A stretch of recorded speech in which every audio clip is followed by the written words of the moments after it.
Sí, por supuesto, la experiencia de la pérdida y el duelo. Y esta pérdida por antonomasia que nos presenta la vida, esta realidad contundente de la muerte y cómo nos enfrentamos a la experiencia de la muerte del otro y de nuestra propia muerte. Y la gran pregunta que hacemos nosotros al interior del modelo de semiología de la vida cotidiana es: ¿qué significa para mí la muerte? ¿Qué significado le estoy otorgando a la muerte? Y cómo prepararnos para enfrentarnos a estas grandes pérdidas.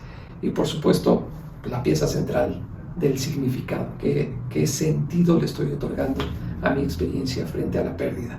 Cómo transformar esta actitud, cómo replantear mi sistema de pensamientos, cómo replantear mi sistema de creencias, mi sistema de valores, y cómo se están conjugando y cómo vamos a aplicar esta actitud frente a nuestros procesos de duelo, las etapas clásicas del duelo, la etapa de la negación, la etapa de la ira, la etapa de la negociación, la etapa de la depresión y la etapa de la aceptación.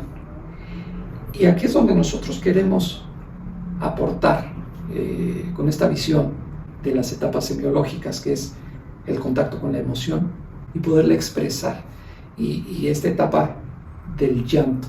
A partir de esta depuración poder llegar a un proceso de comprensión y a un concepto muy interesante que nosotros introducimos aquí, que es el concepto del olvido.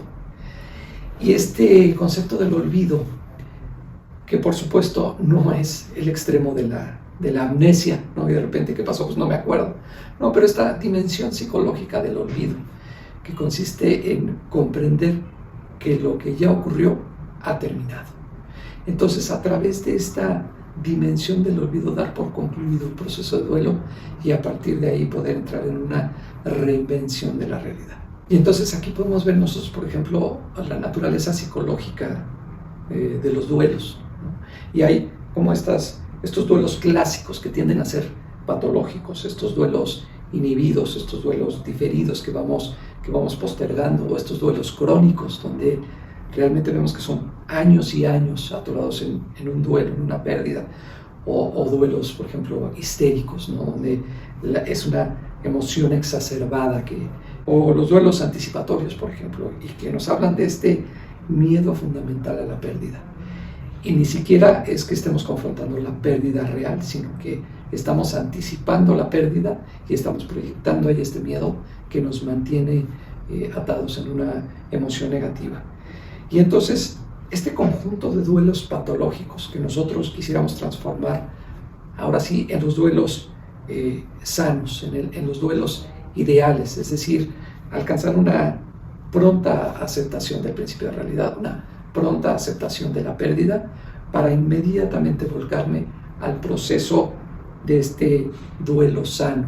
Y por supuesto marcar la pauta de oro en términos de duelos y en términos de pérdidas, donde hablamos nosotros que en una conciencia integrada podemos alcanzar el duelo ausente, ya hablar de esta pauta de oro. Si no existe esta emoción negativa frente a la pérdida, pues no existe un duelo que procesar, y es ahí donde nosotros hablamos del duelo ausente, en esta pauta de oro a la que quisiéramos, por supuesto, todos aspirar en un ideal de conciencia.